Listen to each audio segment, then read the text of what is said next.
সেলফে voucher point add করা ছাড়া এবং বিকাশ অ্যাপস ছাড়া কিভাবে সরাসরি সেলফ অ্যাপস থেকে পণ্যের অর্ডার কনফার্ম করবেন। হ্যালো বন্ধুরা, আসসালামু আলাইকুম। চলে আসলাম নতুন একটা ভিডিও নিয়ে। আজকে আপনাদেরকে দেখাবো কিভাবে সেলফ অ্যাপসের মাধ্যমে সরাসরি পণ্যের অর্ডার কনফার্ম করবেন। আপনার কোনো বিকাশ অ্যাপসে যাওয়ার প্রয়োজন হবে না বা সেলফে ভাউচারে টাকা অ্যাড করার প্রয়োজন পড়বে না। তো চলুন আজকের ভিডিওটি শুরু করা যাক।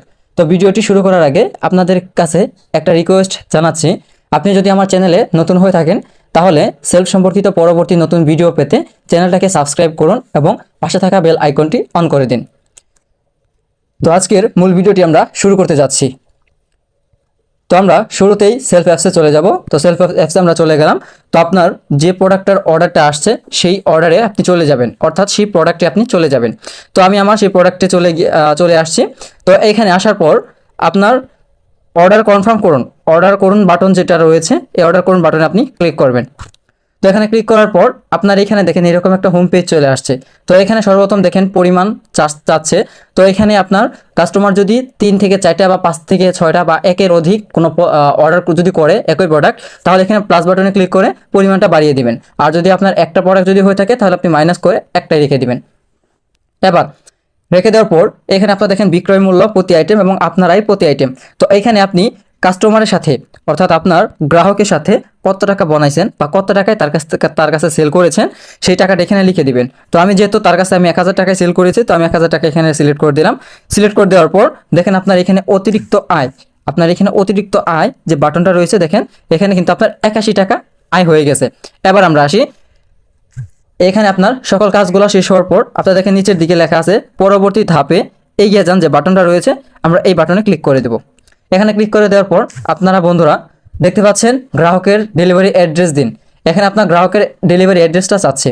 তো এখানে শুরুতে আপনার চাচ্ছে গ্রাহকের নাম, গ্রাহকের সম্পূর্ণ ঠিকানা, গ্রাহকের জেলা নির্বাচন করুন, গ্রাহকের 2টি ফোন নম্বর, বিকল্প ফোন নম্বর।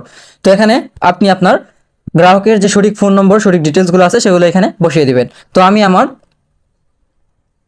গ্রাহকের নাম প্রথমে দিয়ে দিচ্ছি। তো এইখানে আপনারা গ্রাহকের নামটা এখানে বসিয়ে দিবেন। তো আমি আমার গ্রাহকের নামটা বসিয়ে দিচ্ছি। এবার বসিয়ে দেওয়ার পর এখানে গ্রাহকের সম্পূর্ণ ঠিকানাটা এখানে সিলেক্ট করে দিবেন। তো ঠিক আমি যেভাবে এখানে সিলেক্ট করে দেখাচ্ছি এইভাবে আপনারা যে অর্ডার ফর্মগুলো আছে এগুলো আপনারা পূরণ করে এখানে সাবমিট করবেন। তো দেখেন আমি শুরুতে দিচ্ছি জেলা, থানা, তারাকান্দা, তারপর হচ্ছে আপনার গ্রাম, ডেলিভারি স্থান, 2টা কন্ট্যাক্ট নম্বর। আর আপনি এখানে ভালো বরকা যদি বা ভালো কাপড় যদি আপনি পেতে চান তাহলে এখানে আপনি লিখে দিবেন সাইড নোট যে ভালো বরকা পাঠান ভাই বা ভালো প্রোডাক্ট দিন, অথবা আপনি ভেন্ডরের সাথে সরাসরি যোগাযোগ করে নিতে পারেন, এটা সবচেয়ে বেটার কাজ হয়। তো এখানে আপনার বরকার লং কত, ফ্রি সাইজ বা ফ্রি লং কত এগুলো আপনি এখানে সরাসরি লিখে দিবেন, বা আপনার কোন কালার পছন্দ তো এখানে আপনি কালারটা এখানে সিলেক্ট করে দিবেন। তো দিয়ে দেওয়ার পর সর্বশেষে আপনার নিচের দিকে আসবেন, গ্রাহকের জেলা নির্বাচন করুন, এখানে আসবেন। তো যেহেতু ওনার ময়মনসিংহ জেলা, তো ময়মনসিংহ জেলাটা আপনি সিলেক্ট করে দিবেন। তো একটু নিচের দিকে আসবেন, নিচের দিকে দেখেন লেখা আছে ময়মনসিংহ, যে অপশনটা আছে এখানে সিলেক্ট করে দিবেন। এবার সিলেক্ট করে দেওয়ার পর এখানে আপনার গ্রাহকের ফোন নম্বর চাচ্ছে। তো আপনার গ্রাহক যদি একটা যদি ফোন নম্বর দিয়ে থাকে তাহলে এখানে একটা ফোন নম্বর দিবেন, বিকল্প ফোন নম্বরে আপনার ফোন নম্বর দিয়ে দিবেন, এবং যে ফোন নম্বর গ্রাহকের ফোন নম্বরটা দিবেন ওই গ্রাহকের নাম্বারটা যেন সবসময় ওপেন থাকে। তো আমি আমার গ্রাহকের ওই নম্বরটা এখানে দিয়ে দিচ্ছি। তো গ্রাহকের নাম্বারটা আমি এখানে পেস্ট করে দিচ্ছি। এবার পেস্ট করে দেওয়ার পর তারপর গ্রাহকের বিকল্প ফোন নম্বরটা এখানে পেস্ট করে দিবেন। তো আমি অনুরূপভাবে গ্রাহকের দ্বিতীয় যে ফোন নম্বরটা রয়েছে বিকল্প ফোন নম্বর, ওই বিকল্প ফোন নম্বরটা আমি এখানে পেস্ট করে দিচ্ছি। তো এখানে পেস্ট করে দেওয়ার পর আপনি পুরো ডেলিভারি অ্যাড্রেসটা চেক করবেন। ডেলিভারি অ্যাড্রেসটা ঠিক থাকলে আপনি নিচের দিকে আসবেন, নিচের দিকে পরবর্তী ধাপে যান, যে বাটনটা রয়েছে এই বাটনে আপনারা ক্লিক করে দেবেন। তো এবার ক্লিক করে দেওয়ার পর এইখানে আপনাদের মাঝে এরকম একটা পেমেন্ট গেটওয়ে চলে আসবে। তো এইখানে আপনারা আবারও ডেলিভারি অ্যাড্রেসটা একবার চেক করে নেবেন। ডিটেলসগুলো চেক করার পর আপনি একটু নিচের দিকে চলে আসবেন। তো নিচের দিকে আসার পর দেখেন আমাদের এখানে 2টা পেমেন্ট গেটওয়ে দেখাচ্ছে। তো আপনাদেরকে যদি আমি একটু মার্ক করে দেখাই, তো দেখেন এখানে 2টা অপশন আছে, ভাউচার এবং বিকাশ। আমরা যেহেতু সরাসরি সেলফ অ্যাপসের মাধ্যমে ভাউচারের বিকাশের মাধ্যমে যেহেতু আমরা পেমেন্টটা করব, তাহলে আমরা বিকাশ বাটনে সিলেক্ট করে দেব। এবার সিলেক্ট করে দেওয়ার পর আপনার এখানে দেখেন লেখা আছে আমি রিটার্ন এবং রিফান্ড পলিসির সাথে একমত, এখানে বক্সটা পূরণ করে দিবেন। আবার দেখেন আপনার পেমেন্টের পরিমাণ অগ্রিম পরিশোধ 150 টাকা। তো এই 150 টাকাটা আপনি আপনার গ্রাহকের কাছ থেকে অগ্রিম নিয়ে নেবেন। এবার এখানে আপনার সকল ডিটেলসগুলো সঠিক দেওয়ার পর, সঠিকভাবে দিয়ে দেওয়ার পর আপনি নিচের দিকে আসবেন, নিচের দিকে দেখেন অর্ডার কনফার্ম করুন যে বাটনটা রয়েছে, অর্ডার কনফার্ম করুন বাটনে ক্লিক করবেন। এবার আপনাদের মাঝে আবারও এরকম একটা ইন্টারফেস আসবে, তো এখানে আপনারা অর্ডার কনফার্ম করুন বাটনে ক্লিক করে দিবেন। তো এখানে ক্লিক করে দেওয়ার পর আপনাকে সরাসরি পেমেন্ট গেটওয়েতে নিয়ে যাওয়া হবে। তো দেখেন ইতিমধ্যে কিন্তু আমাদের পেমেন্ট গেটওয়ে কিন্তু চলে আসছে। তো এইখানে আপনার বিকাশ নম্বরটা দিবেন, অর্থাৎ আপনার যে বিকাশ অ্যাকাউন্টে আপনার কাস্টমার অর্থাৎ আপনার গ্রাহক ডেলিভারি চার্জটা পাঠিয়েছে, তো আমি আমার ওই অ্যাকাউন্ট নাম্বারটা এখানে বসিয়ে দিচ্ছি।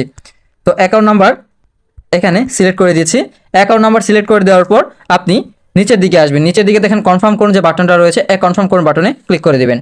তো এখানে ক্লিক করার পর আপনার ওই বিকাশ অ্যাকাউন্ট নম্বরে একটা ভেরিফিকেশন কোড যাবে। তো ইতিমধ্যে আমাদের এখানে ভেরিফিকেশন কোডটা চলে আসছে। তো এখানে ভেরিফিকেশন কোডটা ঠিক এই জায়গায়, অর্থাৎ এই জায়গায় ভেরিফিকেশন কোডটা সাবমিট করে দিবেন। তো আমি এখানে পেস্ট করে দিচ্ছি। পেস্ট করে দেওয়ার পর আপনার অনুরূপভাবে কনফার্ম করুন যে বাটনটা রয়েছে, কনফার্ম করুন বাটনে ক্লিক করে দিবেন। এবার এখানে বাটনে ক্লিক করে দেওয়ার পর আপনার এখানে চাচ্ছে ইন্টার পিন, অর্থাৎ আপনার বিকাশের পিন নাম্বারটা এখানে দিয়ে দিবেন। তো আমি আমার বিকাশ পিন নাম্বারটা দিয়ে দিলাম। বিকাশ পিন নাম্বারটা দিয়ে দেওয়ার পর এখানে কনফার্ম যে বাটনটা রয়েছে, কনফার্ম বাটনে আপনি ক্লিক করে দিবেন। তো দেখেন আপনার ইতিমধ্যে কিন্তু অর্ডারটা কিন্তু কমপ্লিট হয়ে যাবে কি অল্প কিছুক্ষণের মধ্যেই। হ্যালো বন্ধুরা, তো ইতিমধ্যে আপনারা দেখতে পাচ্ছেন আমার অর্ডারটা কিন্তু কনফার্ম হয়ে গেছে। তো আশা করি সকলে বুঝতে পারছেন। তো আপনারা ঠিক এইভাবে আমি যে প্রসেসগুলো দেখালাম এই সঠিকভাবে আপনারা অর্ডারগুলো কনফার্ম করবেন, তাহলে আশা করি আপনার প্রোডাক্টটা রিটার্ন আসবে না এবং আপনার প্রোডাক্টটা ভালোভাবে কাস্টমারের নিকট পৌঁছে যাবে। তো আজকের মতো ভিডিও এই পর্যন্তই। তো সকলে ভালো থাকেন, সুস্থ থাকেন। আসসালামু আলাইকুম ওয়া রাহমাতুল্লাহ।